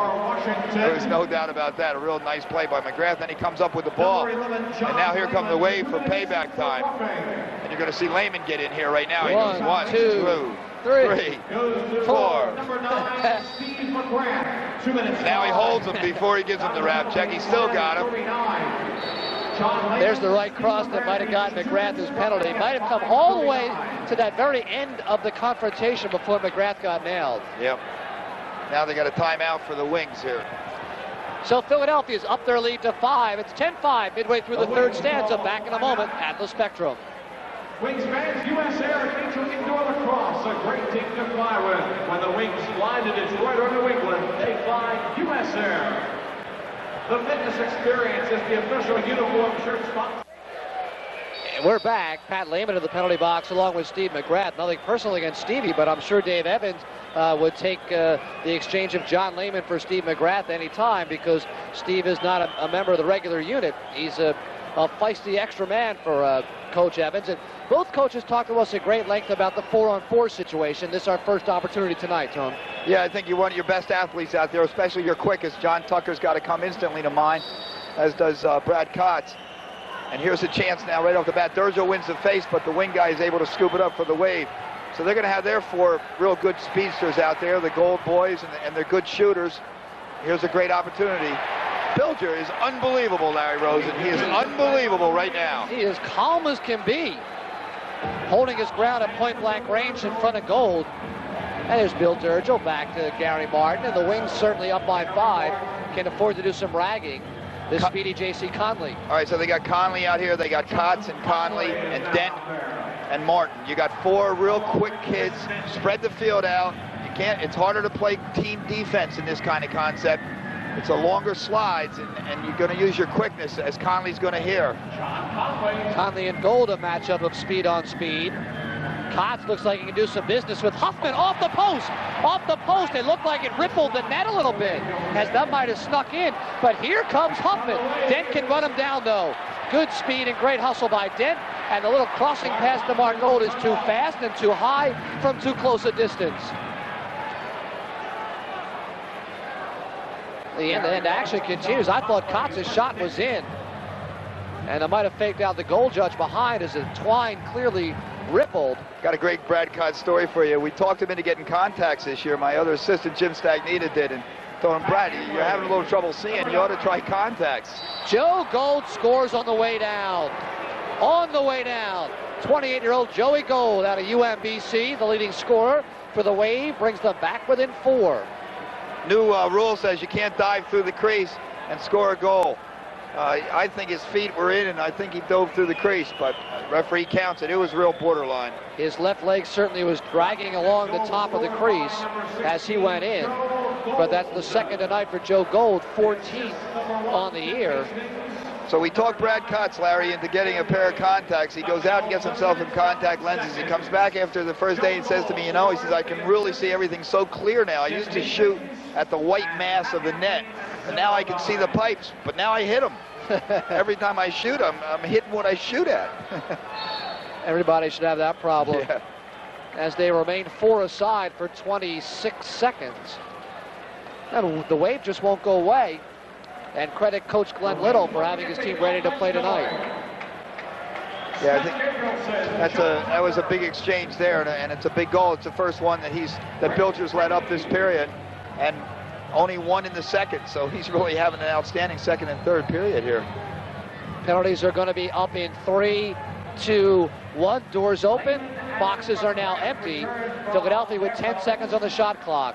John Tucker one-on-one. Around 1, around 2. Shot clock's at 7. See if Mark Hahn looks up and sees the clock. He does not. Now he does with 2, 1. That's wide. And the violation is whistled. Possession Washington with 7 minutes and counting. Period number 3. Larry Rosen with Tony Seaman. The Wings trying to earn their way into the Major Indoor Lacrosse League playoffs. Gary Becker around John Tucker. Takes it to the back of the net. To the cutting O'Connor. Good jump switch there by Ricky Freed to help out his teammate Manley. And there's O'Connor, can't handle. And play a tiny bit ragged now as the shot clock again down to 10. That's Thurston. That could be a holding minor, I think, coming up against Philadelphia. Delayed penalty will be called as Bilger beats Forrester. And there's a solid hit on the delayed penalty. And I think Ricky Freed wanted to take somebody off with him. That somebody would have been Kirk Thurston, but Thurston just got up and stepped off it. Yeah, it took him in the crease, and the referee blew it dead in the crease, and then Forrester let go an underhand burner from outside. See the high riding there. That's the wraparound that they call for the hold. Yeah, I think that's real questionable, too. I'm not... Some of the things we've seen go on here tonight, and then to get called for a hold for that, that's tough. But Manley is called for it, and then right after that, they put Thurston in the crease, so that killed the play. That's Manley's third minor of the season. He's got 6 minutes. And the Wave can get within 3 here. Behind the back lane in the Gold. The Wave 1 out of 2 on their power play as Bilger slides across and stops Hanley there. And the kickstart outlet, Freed had it in his hands right off the top of the stick. He would have been 1-on-2, but instead back comes John Lehman. Holds the stick high to Manley on the wing. Oh, and Bilger lost sight of that one temporarily as it ranged behind. See an awful lot of Lehmans and Golds for the Wave as John Lehman walks on in off the right elbow pad of Bilger. And over the back. That's a big thing when you can get a face-off, because that means you can bring Durgel in, and Durgel can control these kind of things, and he's a big plus, and he's been a big plus. One of the only team in the MILL this year to really draft a face-off man, and I think they're making him into a more complete player. He's playing good defense for him as well, but Durgel's been a real big key to the 5-2 record of the Philadelphia Wings this year. A one-time national champion at Syracuse University. A face-off expert in college as well? Yes, absolutely. 89%. Wow. Ooh, the loose ball comes out to Pat Lehman, who almost had a seam open like the Red Sea in front. And that'll be a possession, as on the power play unit, you cannot go back across to your goalkeeper. And you know who will run up? You know who will run up and want this ball on his stick is either Tucker or Kotz. Kotz picks it up and Tucker says, "I'll take it." Now watch this. He'll get double teamed here.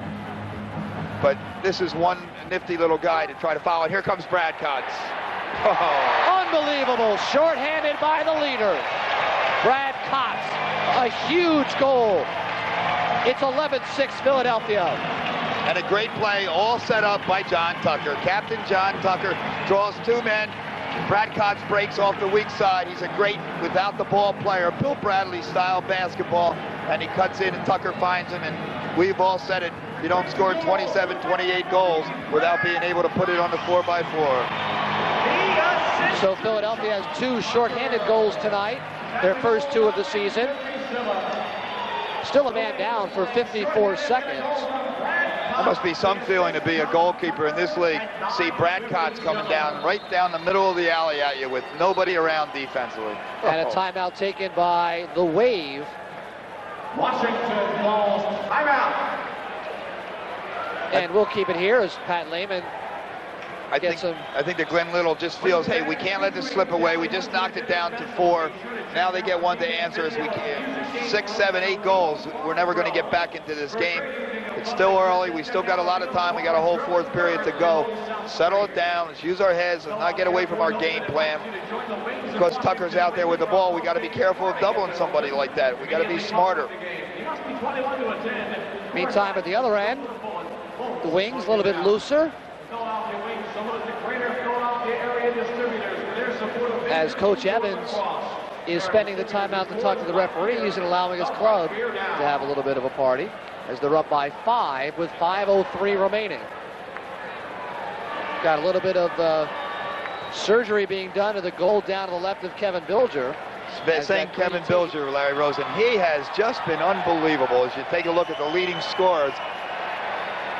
That, of course, before tonight's action, Kotz and Tucker have a pair apiece.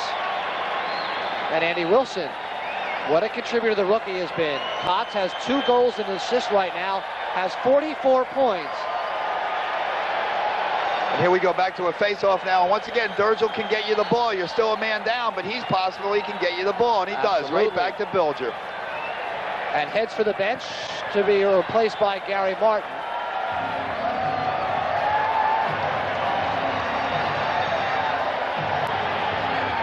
And the near sellout crowd here doing the wave, but not in honor of Washington's wave, in honor of the Philadelphia Wings.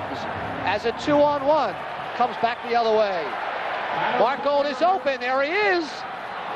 Didn't really get all of it, Tony, as it looked like it slipped off the top. As Weicker hammers Bilger, and we'll see if somebody took Weicker's number. Number 40, Bill Weicker out of Virginia at 6'4", got a solid piece. Bilger. Tucker just tried to run a backdoor there. He had the ball, and he was trying to set up number 33, Gary Martin. It was a great fake, and then Martin took off backside and just didn't complete the pass. There's some nice defense by Resch again. So the penalty has expired, and Philadelphia's Manley is back on the floor. His 2 minutes led to a Philadelphia goal. And with 3:53 remaining, Philadelphia seems to have gotten their equilibrium back. Yes. Gaining control now. Take some time off the shot clock if you don't have the break. Use your head, get the good shot. And they've been very successful tonight at 6-on-6, or excuse me, 5-on-5 at the settled end, which has not been a trend of theirs for the season so far. So that's interesting. They're in a zone now. Yeah, 1-2-2 look defensively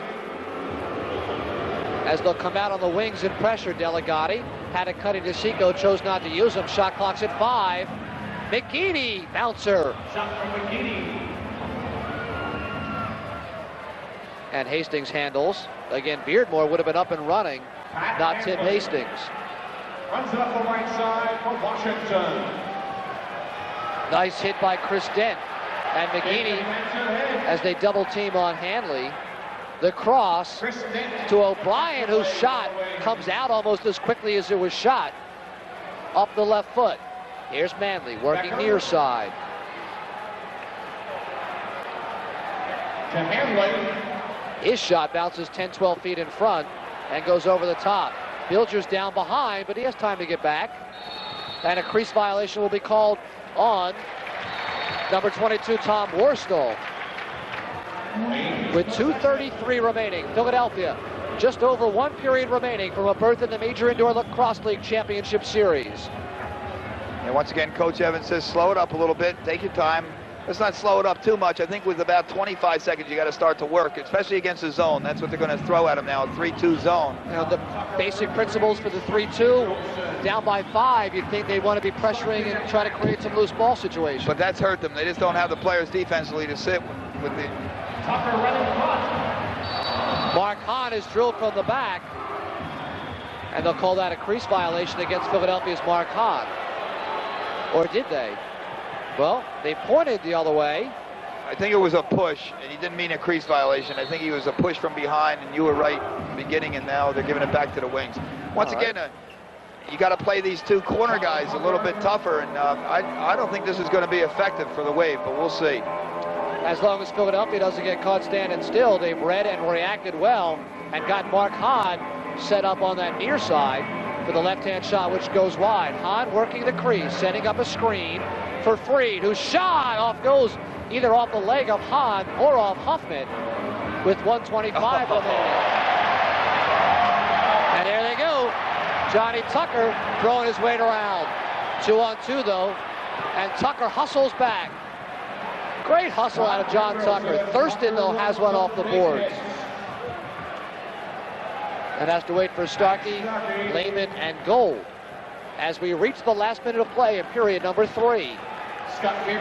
Way wide from John Lehman, and that's not going to do it. No, I don't think John Lehman's a very effective shooter from that far out. He wants to get in another 5 yards. Then he's very effective. He's got a great deal of good placement. He doesn't have great velocity. Lehman sets the screen for Thurston, turns to Joe Gold, whose shot is right into the bucket. And Brad Kotz popping off the bench just cannot handle it. And John Lehman able to ride him off with 30 seconds right now left in period number 3. A good period for Philadelphia. They'd like to get out of it clean now. Starkey, the hop step, off the foot.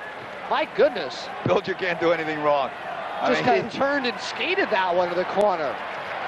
Great defensive effort. Andy Wilson has Brad Kotz for one final rush with 10 seconds left.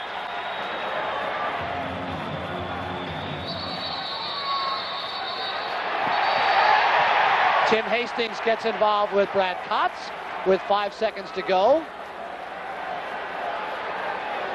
I'm not going to take anything away from that, but I think it was with Gary Martin. Oh, I'm sorry. Only because I know Brad well enough that getting involved with anybody is not part of his game. He's going to do what he can do, scoring and running and getting ground balls and stuff. But so Washington will get a slashing minor. Looks like Hank Starkey.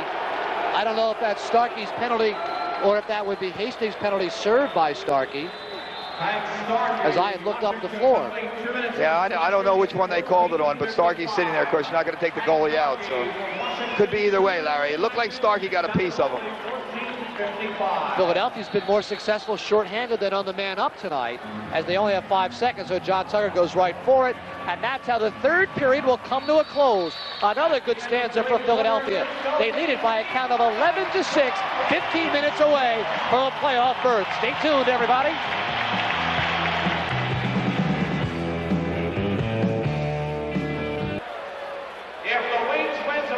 They're just announcing that the Major Indoor Lacrosse League Championship Series would be a best 2 out of 3, featuring a pair of Wings home games on the 7th and 9th of April here at the Spectrum, should Philadelphia hold on and win it tonight. So a change in format. It had been all season long a 1-game championship series.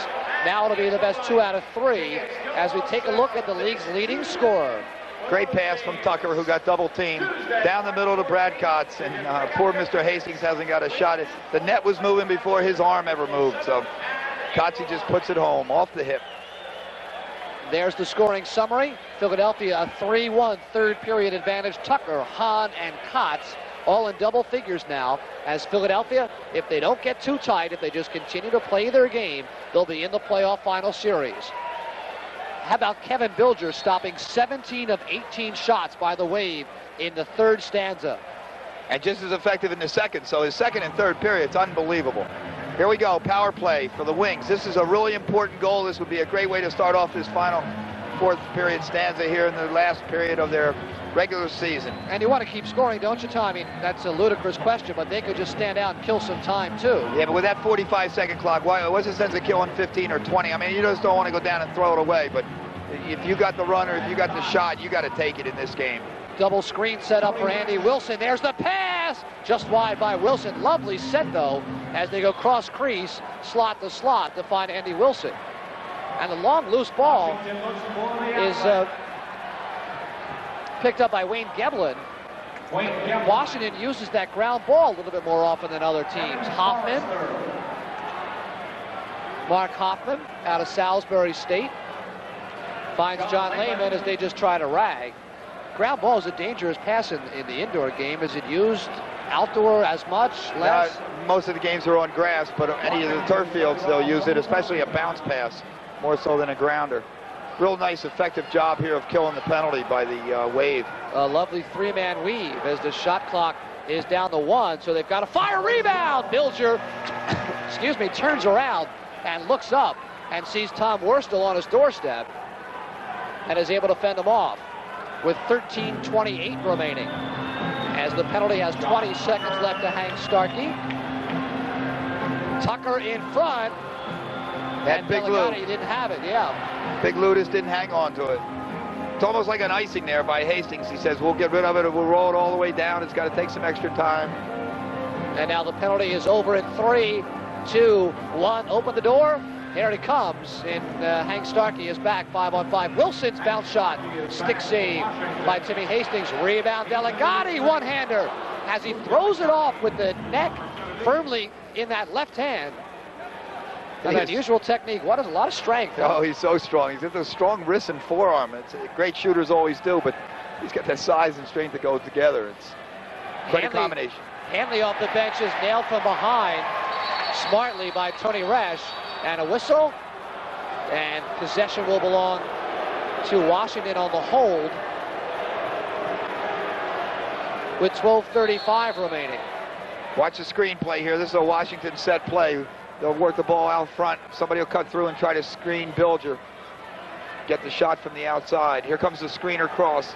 And looked like Becker didn't wait. Yeah, Becker didn't wait, or the cutter held up on him. And Bilger able to use his stick to fend off Joe Gold. And Gold will go off offense for defense. O'Connor comes on. That's John Conley. He's been quiet tonight. Hasn't played a lot tonight. He's got 6 goals, 4 assists, 10 points. A bullet outlet to Becker here. But a good job by Brad Kotz to get back. Score! On a little ground ball. Kind of a telegraph shot there by Gary Becker out of Denison University, but it's a 4-goal contest. You know what's so tough in this game, Larry Rosen, is to keep that unbelievable concentration that you have to keep as a goalie. And just, I mean, that time it just left Bilger. You can see him just like, how did that ever get by me? He didn't move, he failed to step to one time, but you got to realize that he saved already some 40 shots tonight. How many can you really save? And there's Bilger down on one knee, down to our right, talking to John Lehman, shaking his head, looking up at the banners hanging from the rafters here, hoping that a Mill banner might someday hang from the same rafters that Bilger is staring up into now in disbelief. Yeah, knowing John Lehman like I do, he probably said, hey, pal, you've been great tonight. Don't worry about that one. And that's coming from the opposition. That's only 2 goals in 27 minutes of game play. Not allowed to step on the stick like Mark Gold was just doing, so that'll be a wing ball. Mark Gold's got a few tricks, don't he, Coach? Yeah, you're not. That's a good one when the guy's beating you all the time, but the ref catches you. Paul French just marches in off left wing, fires wide short side. Dents alone. His shot hit McWright. Taken away by Mark McWright in front, 3-on-2 the other way. Nice job by Matt McGeaney to break up the 3-on-2 with John Lehman. Another ground ball pass in front. DeSico comes out with it. And Philadelphia had a breaker, Coach. Yep, DeSico didn't see it. That's tough. It's easy from up here, but Steve McGrath 20 feet behind the defense. And Philadelphia could use to pop one home. McGeaney to Dent. Cuts in front. Left leg save by an active Hastings. And McGeady takes the man to allow Delegati to take the ball. And a fresh 45. Broken stick. That's who you want to get the ball to. You want to get it to Paul French. Delegati goes the other way. In front, scored! That's Chris Dent. His very first point. Obviously his first goal and his first point of the season for Chris Dent. Yeah, Chris is feeling real good about that. And great pass by Matt McGeady. And puts it home. And 3 in a row, you strike out on the third one. He can't hit the home run. There it is. Great shot. Chris has slowly worked his way into the lineup. And he's pretty much taken a regular turn tonight. Yeah, he does a lot of good things. He plays real solid defense, and he hustles into the corners for you. He comes and gets the ball. He likes getting his uniform dirty. He's an all-Madden player. There's no doubt about that. When he starts scoring goals for you, it's just big pluses. A big goal by Mark DeSico, his first early. A big goal late by Chris Dent, his first. Kind of things that make a coach really happy to see your contributors, your silent contributors, get some big goals for you. There's a very, very excellent athletic move by Mr. Gabrielson as he comes through and gets that ground ball off a Durgill face-off. So important, your wingmen, your other players that compliment you on the face-off. You can only do so much, as Billy Durgill has done so well for the Wings this year, and you want those other guys to be able to pick up the grounders. There's Gabrielson with a great ground ball. They're back into the zone. And against the zone, Philadelphia should use at least 30, 35 seconds, and they use 30 seconds there before the shot by McGrath goes high over the top. And make that the shot by Gary Manley, number 8. That was a great feed by Tucker. He looked away the other way, got everybody looking, and then he just hit Manley in the middle. Mark Gold, a why not shot from 35 feet away. Manley's alone, and Bilger slides across and beats him. Bilger's been very, very quick tonight in the goal. Real good job, really covering both pipes on cross-pipe passes. Really getting there quickly. Here's John Tucker.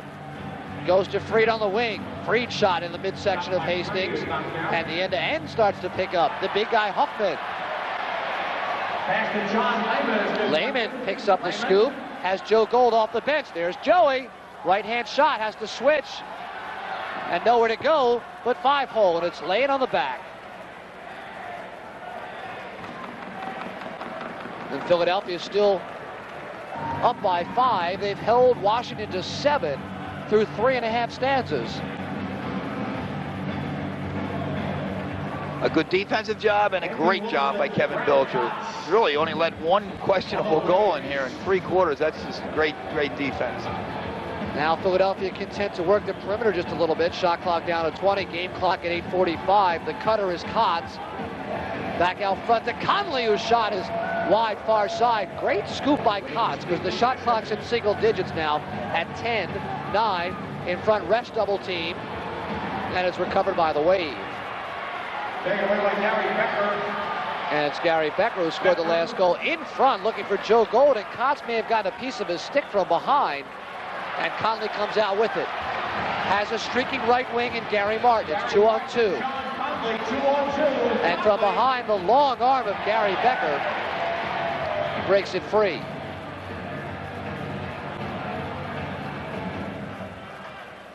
As Bilger settles. Bilger has been a settling influence through the course of the contest, through the course of the season. A question mark goalkeeper, as Philadelphia lost Vinny Pfeiffer in the offseason. Nice little one-touch pass in front for Kotz from Gary Martin that Hastings handles. Good philosophy. They're starting to go behind the cage, and they're not getting played back there. So I think it's a real good way to hurt the zone, because the goalie's got to look back there and then look up on the pass. That's tough to do. Rebound in front belongs to Forrestal, and we've got a penalty coming up against Philadelphia. And it may have been a slash on either Martin or Resch. Yeah, I think it was Gary Martin got him in the head. And that's a no-no coming up around the head, and Gary Martin will go off with 7:37 remaining. Martin, his 4th minor of the season, and a timeout.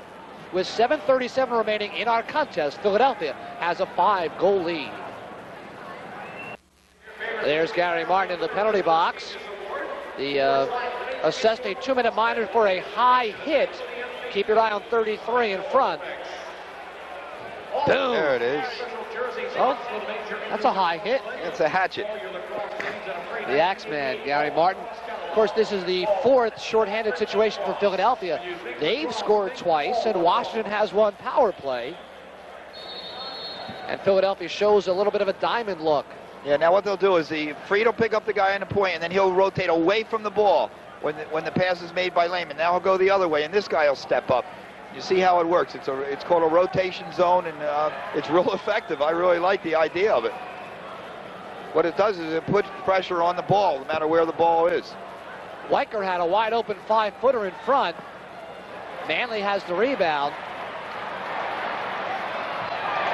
And great effort by Mark Dosico. Possession belongs to Washington, though. I don't know who this referee is in this near corner, but boy, I've really had a lot of problems with the way he's called this game tonight. Not the same kind of vibe that we're used to. He's called some unusual incidental infractions, if you will. Yeah, this is a very different crew than what we've seen. These are 3 new people that we haven't seen much this year. And it's certainly a very difficult game to officiate for a new referee. Yeah, especially when they come off the field. I mean, that's most of their experience is off the field game, and you get in here and the rules do change a little bit.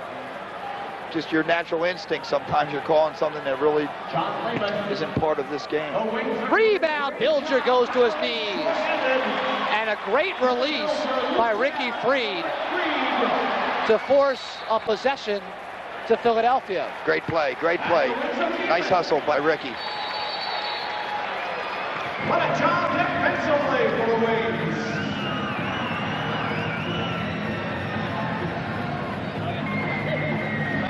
Philadelphia trying to rag some clock as we come down here 6 minutes with 30 seconds left on Gary Martin's minor. He's double teamed, but simply keeps the clock engaged.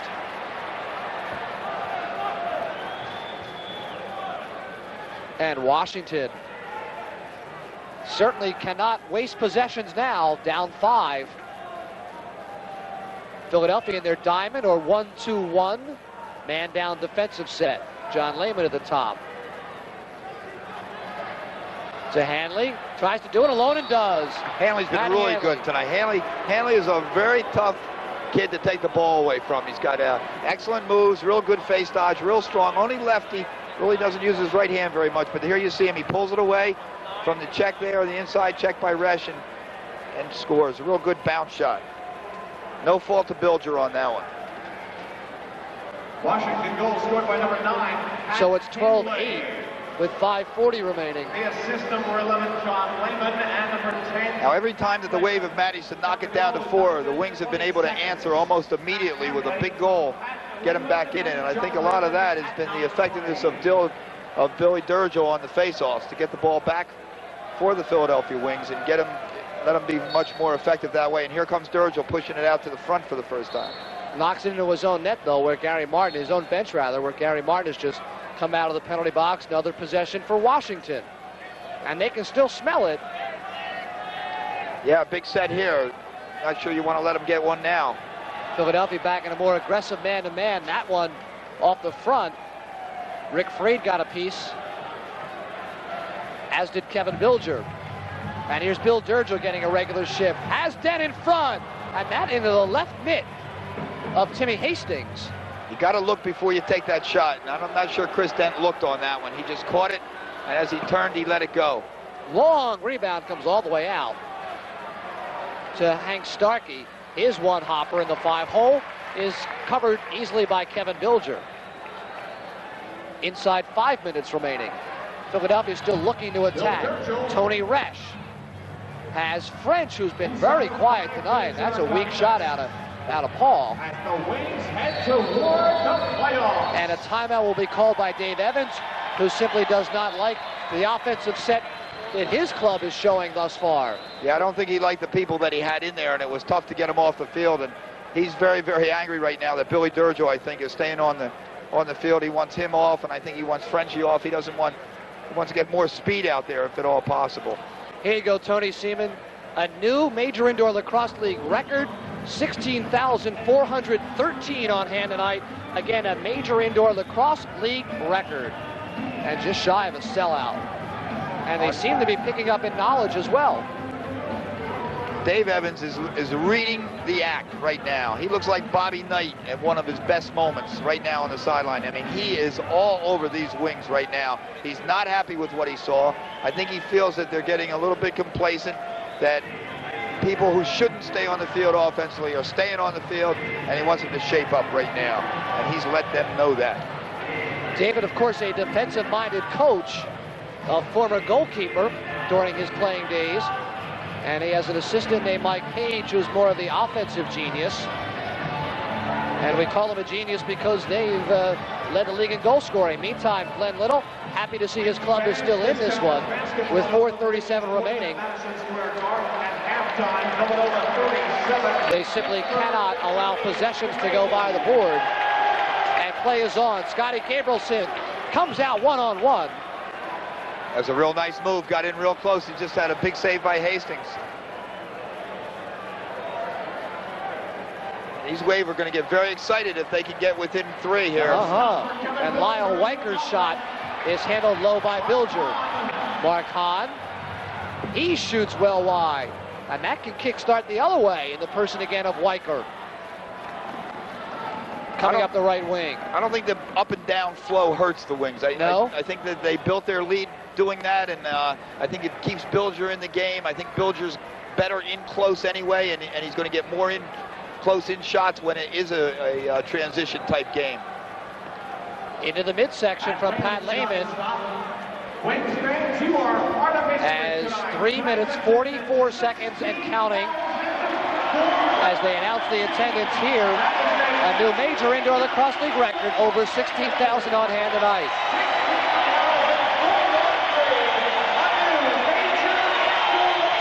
And certainly the major indoor lacrosse league hopes they can sell this building out with playoffs to come in early April. Philadelphia showing good discipline now. Yeah, he's got his goal line, his goal-scoring line in there right now too. He'd like to see this get back up to 5. That's Gary Martin behind, looking for a cutting Tony Resch or Andy Wilson, but instead it's a 45-second shot clock violation at the 3-minute mark.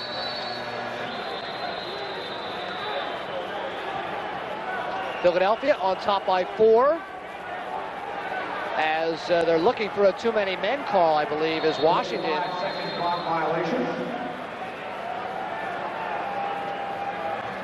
But they'll just get the shot clock violation and the clear for inbound, the clear possession. Glenn Little's upset, yelling and screaming. Well, the shot clock had gone off. Right, and then I think that when it went off, the wing player took the ball and threw it back toward the goal. And he's supposed to drop it. Oh, okay. So they're looking for a delay of game. Okay, and they're going to get it as John Conley heads to the box on what will likely be a bench minor, a delay of game minor, served by J.C. Conley. So this one not over. And those are the kind of mistakes you don't like to make in the closing moments, the stretch run. Certainly not in a playoff game or a playoff situation like this one. Yeah, absolutely. But 4 goals in 3 minutes is going to be real tough for, I think, the Washington Wave and the way they shoot. Of course, here's a big chance now to get down to 3. Let's see how the defense plays man down. Lehman. This is the guy that I don't think you want to have the ball. Weiker came up with a loose one, back to Johnny Lehman. That shot is wide near side. By Tom Worsdell. Worsdell's the first-team All-American last year from the University of Maryland. In the slot, turning is Weiker and scores. Had so much time to load and fire. It's 12-9 on the power play. Nobody took the middle, man. Nobody took the middle. He has time to he doesn't even play the ball well. He fumbles it, he turns it over to the left hand and then puts it underneath. And none of the Wings are so preoccupied with the rotation on the perimeter, just forgot to cover the center guy, and that should have been DeSico's man. So this huge crowd is suddenly quiet at 12-9, and Bill Durgill becomes the man of the hour in the face-off circle. And again, Glenn Little sees what you see, Coach, and is going with young Mr. Becker, who wins the face-off cleanly. But Durgill finds the ball and rolls it back to his own defender, Gary Martin. Even Kevin Bilger is saying to his team, come on, pick it up, pick the speed up here a little bit. Get him going, get me back in this thing. Well, they could use 3 different 45-second clocks in 3 separate possessions and run the clock out. You can't really foul. There's no 1-and-1 here, is there? No, there certainly isn't, and it's not a bad idea. And whoever goes up there to play the top guy, it's a real good idea probably to go pick him. Inside 2 minutes, shot clock's at 10. Brad Kotz to Andy Wilson. Andy's going to have to make a one-on-one move. See what he's got, Andy. Oh, he's drilled for the front by Chris Lehman. And here's Gary Becker with 1:40 remaining. Down 3. Becker, good head and shoulder fake, but loses the ball. And McGrath can hold up. Great play. That was a great play by Gary Martin on defense. Gary Martin's played very well tonight. He's got several assists and has been a real key in finding some open people. With 1:22 remaining. And 25 on the shot clock. Still a possibility. We'll be here for 2 playoff games coming up April 7th and April 9th. Get those tickets beginning Tuesday. 1 minute remaining. And there's a delayed penalty coming up as Starkey fires toward the just vacated net. But it will be a delayed penalty coming up against Washington with 66 seconds remaining. And this one, Coach... What does Bill Campbell say? You can mail it in? You can mail it. It's unbelievable. I don't believe it. I didn't believe it then. I don't believe it now. 1:06 remaining. Philadelphia, 3-goal lead. Oh, there's God, the there chop. we go. And there it is, a cross check right up in the face of Andy Wilson. And they're able to hold the ball, knock off the seconds. Producer John Slobodkin loves to call that 2 minutes for decapitation. Certainly was. And now maybe you want to just sit on it. You got a 5-on-4 advantage. What's the sense of shooting it? Unless you got it, you can put it away for sure. With a guy like Durgel facing off, you might as well go score. Now, if I had Durgel playing against me, then I would hold the ball and kill it, because you might not win the next 3 face-offs, and they might go down and get a couple goals. 48 seconds remaining in the regular season. A very successful one for Philadelphia. About to run their record to 6-2. About to guarantee a berth in the playoffs. But first, Paul French will score. Paul French with the signature at 37 seconds. From Lou Delgatti. Real nice ball moving. They're going to... Look at it. Showtime. It's showtime. The fans love it. All 16,400 of them are standing. Here it is. See Paul come across. As Larry said, he's been quiet all night. There he cuts across the middle, gets a nice pass from Lou Delgatti, goes over and says, thanks, Big Lou. No problem, Paul. And a major sigh of relief as French has his 10th. Sigh of relief for Coach Evans, whose club came in ready to play and did not come out too tight. Little tight in the first period, but by the second and third, they really established their dominance. Yeah, they did, and I think second and third period domination by Kevin Bilger, only allowing 2 goals on 40-some shots. What a great job by him, and he's the guy who sewed it up here for the Wings tonight, no doubt about it. Now it's just icing on the cake. Off the right shoulder of Hastings, Gabrielson tries to find Durgel. And Philadelphia's gone to the playoffs. An outside possibility they could meet Detroit, but the likelihood is Philadelphia versus New York for the Major Indoor Lacrosse League Championship in early April. 10 seconds left in the regular season. We're glad you spent the night with us as Philadelphia has earned their way into the Major Lacrosse League Indoor Championship Series Finals.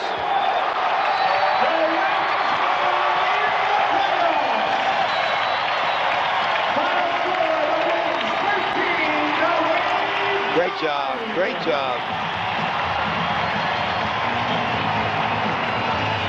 Well deserved, Wing fans. You were a part of the victory tonight, no doubt about it. You got the momentum going, and there it is. The Wings are in the playoffs. We'll come back, wrap it up in a moment. Stay tuned, everybody.